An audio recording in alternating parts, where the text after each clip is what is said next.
Assalamualaikum warahmatullahi wabarakatuh. Baik, saya Dr. Wahyudi Hidayat, PDS Mikrobiologi Klinik. Hari ini kita akan membahas tentang Plesiomonas.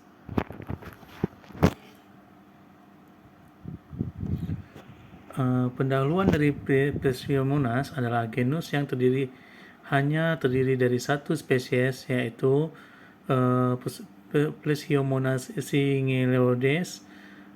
Dia merupakan bakteri yang berbentuk basil gram negatif. Saat ini bakteri ini termasuk ke dalam famili dari Enterobacteriaceae. Ini adalah suatu mikroorganisme yang dianggap berasal dari perairan, bersifat patogen bagi manusia dan hewan yang diketahui sebagai penyebab infeksi ekstraintestinal dan semakin meningkat sebagai agen penyakit gastrointestinal. Adapun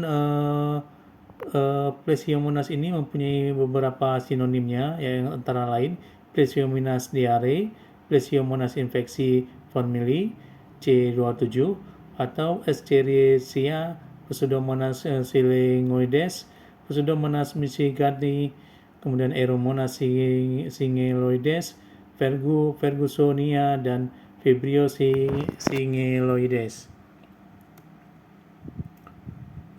Plesiomonas singhiloides terutama dikaitkan dengan wabah penyakit pencernaan akibat mengkonsumsi ikan. Bakteri ini dikaitkan dengan kondisi penyakit diare pada manusia, namun telah diidentifikasi juga pada manusia yang sehat. Penyakit ini masuk ke dalam tubuh melalui kontak dengan air yang terkontaminasi tinja atau melalui makanan laut yang berasal dari sumber yang terkontaminasi. Bakteri ini menghuni lingkungan dan hewan akuatik yang berhubungan dengan mikrobiota ikan, seperti ikan nila, ikan yang terpenting dalam penangkapan ikan, kemudian aquakultur, komersialisasi, dan konsumsi di seluruh dunia. Adapun sejarah Plesiomonas singhiloides ada beberapa. Yang pertama dimulai dari tahun 1947, di mana Ferguson dan Henderson mendeskripsikan mikroorganisme yang diisolasi dari feses pasien yang mempunyai riwayat klinis yang tidak diketahui. Kemudian ada juga tahun 1954, kemudian berkembang lagi pada tahun 1959, 1961, 1962, 63, dan kemudian pada tahun 1994. Hingga pada tahun 2001,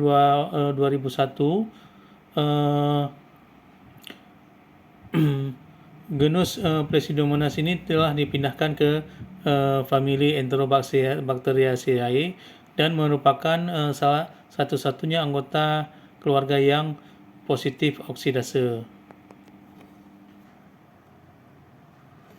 Ini dapat kita lihat di layar adalah taksonomi dari Plesiomonas, di mana kingdom adalah Bacteria, filumnya Proteobacteria, kelasnya Gamma Proteobacteria, order Enterobacterales, kemudian famili Enterobacteriaceae, genusnya Plesiomonas, kemudian spesiesnya adalah Plesiomonas singhiloides. Bagaimana bentuk Plesiomonas singhiloides? Yaitu dia merupakan spesies gram negatif berbentuk batang, kemudian umumnya berukuran dengan lebar 0,3 sampai 1 mikrometer, dengan panjang 0,6 sampai 6 mikrometer. Kemudian dia bergerak dengan flagel polar atau dinamakan flagel kutub. Kemudian tidak menghasilkan spora, bersifat anaerobik fakultatif, kemudian memiliki ukuran genom 3,4 mbp, kemudian memiliki kandungan G plus C sebesar 51%, kemudian bersifat kemoorganotropik dengan metabolisme respirasi dan fermentasi, dan menghasilkan antigen somatik O dan flagellar H, dan mengenali 102 antigen O dan 51 flagellar H. Kemudian dia menghasilkan enzim oksidase, kemudian katalase, dan triptofanase. Kemudian tidak menghidrolisis pati, memfermentasi inositol glukosa dan beberapa karbohidrat lainnya tanpa menghasilkan gas.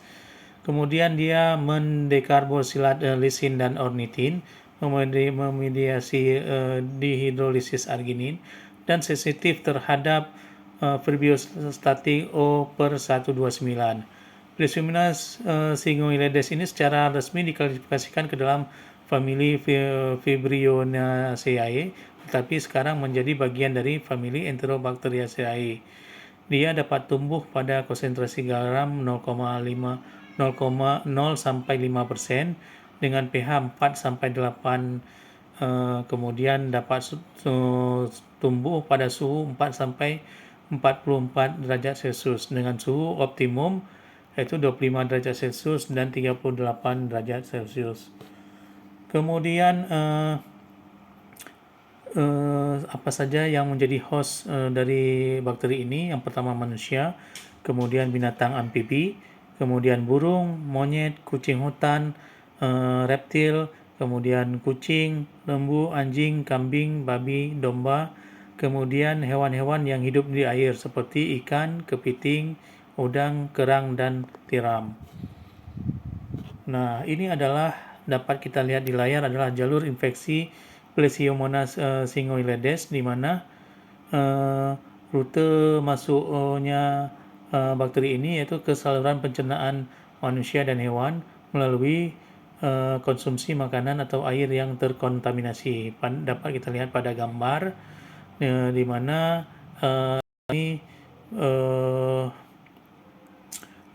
jika kita mengkonsumsi makanan dan air yang terkontaminasi maka bisa menyebabkan gejala-gejala yang berhubungan dengan gastroenteritis seperti diare, sakit perut, mual, menggigil, sakit kepala, demam, dan muntah. Kemudian ada juga laporan beberapa jurnal yang mengatakan bahwa ada disertai dengan tinja yang berdarah dan digambarkan encer. Kemudian penyakit-penyakit apa saja yang ditimbulkan oleh bakteri Plesiomonas syngoides ini? Yang pertama gastroenteritis, kemudian septikemia, selulitis, ISK, peritonitis, meningitis, konjungtivitis, endokarditis, pneumonia, asmitis, endophthalmitis, dan kolesistitis. Spesimen yang untuk pemeriksaan dapat kita periksa dari spesimen tinja, cairan tubuh, urin, usap atau swab dubur, kemudian dari air tawar yang terkontaminasi. Kemudian pemeriksaan Pseudomonas syngoides ini bisa kita tegakkan dengan kultur mikrobiologi, bisa dengan PCR, dengan MALDI-TOF. Kemudian ada beberapa kit yang komersil yang tersedia seperti TTEAS dan API20E yang memberikan hasil yang dapat diandalkan untuk mengidentifikasi bakteri ini.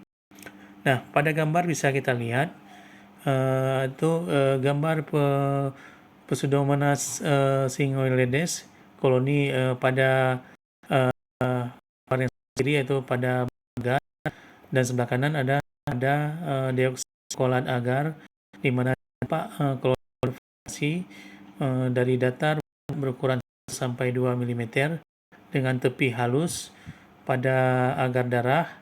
Kemudian ada juga bersifat datar tepi bentuk tidak beraturan dengan ukuran sekitar 1 mm pada agar deoksikolat yang sebelah kanan.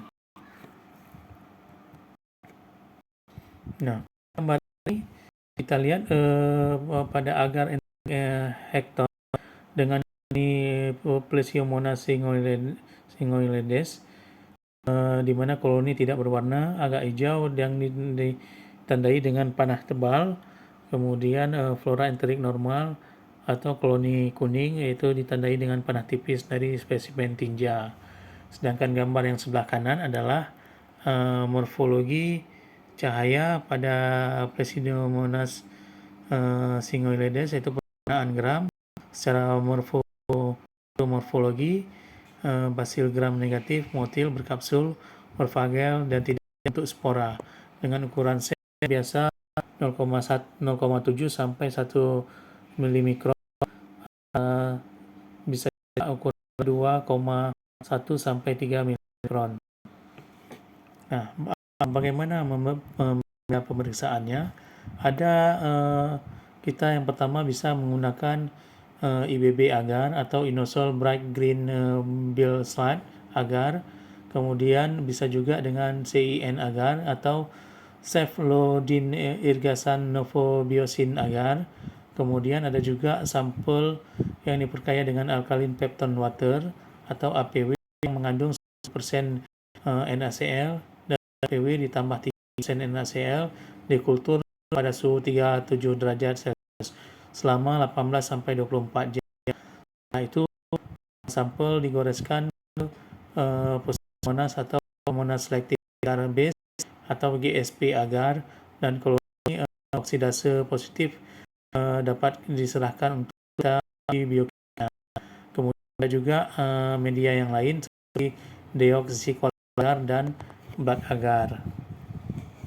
Nah, ini salah satu penelitian Pleishmonas singoiledes, di mana penelitian ini dilaksanakan di 3 sungai di Afrika Selatan dengan menggunakan teknik difusi cakram.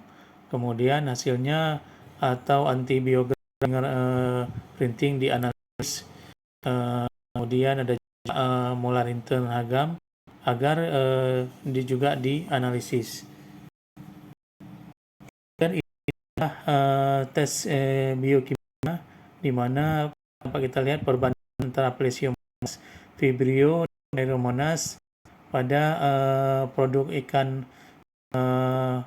pada produk ikan dan ikan, di mana kalau oksidase Pleishmonas dia bersifat oksidasenya bersifat mobile, kemudian tes indolnya positif, tes manitolnya negatif, kemudian O129 dia resisten, kemudian tes lisin dekarboksilase dia positif, kemudian tes ornitin dekarboksilase dia positif, kemudian tes arginin dihidrolase dia positif, kemudian tes inositol juga positif. Bagaimana pengobatan Pleishmonas singoiledes ini? Biasanya pasien dioperasi dengan tetrasiklin oral setelah beberapa kultur tinja positif dan membaik cepat. Kemudian ada juga terapi norfloxacin atau trimethoprim bisa direkomendasikan untuk infeksi saluran cerna. Namun tampaknya besar infeksi dapat dengan sendirinya. Perlu diingat, ampicillin tidak boleh kita gunakan atau tidak boleh kita berikan pada infeksi Pleishmonas singoiledes ini karena organisme ini menghasilkan beta laktamase. Kemudian cefotaxime dapat menjadi pengobatan pilihan untuk septikemia neonatal atau meningitis akibat Pleishmonas singoiledes. Kemudian terapi dengan ciprofloxacin dapat juga kita pertimbangkan jika respon yang buruk terhadap cefotaxime. Kemudian untuk terapi empiris yang dianjurkan umumnya adalah cephalosporin generasi ketiga. Kemudian untuk Pleishmonas umumnya sensitif terhadap cephalosporin generasi ketiga, kecuali cefofurazon, ceftazidime, cefepime. Kemudian sensitif terhadap carbapenem, aztreonam, triometropin sulfametazol, fosfomycin nitrofurantoid, asalidin, serta quinone. Untuk pencegahan bisa pencegahan adalah pencegahan yang terbaik. Kemudian menghindari ikan kerang yang lemah, kemudian bersihkan tangki air, pastikan wastafel kita bersihkan, kemudian jika diare kita berikan. Baik, sekian sekilas singkat tentang Pleishmonas singoiledes. Jumpa pada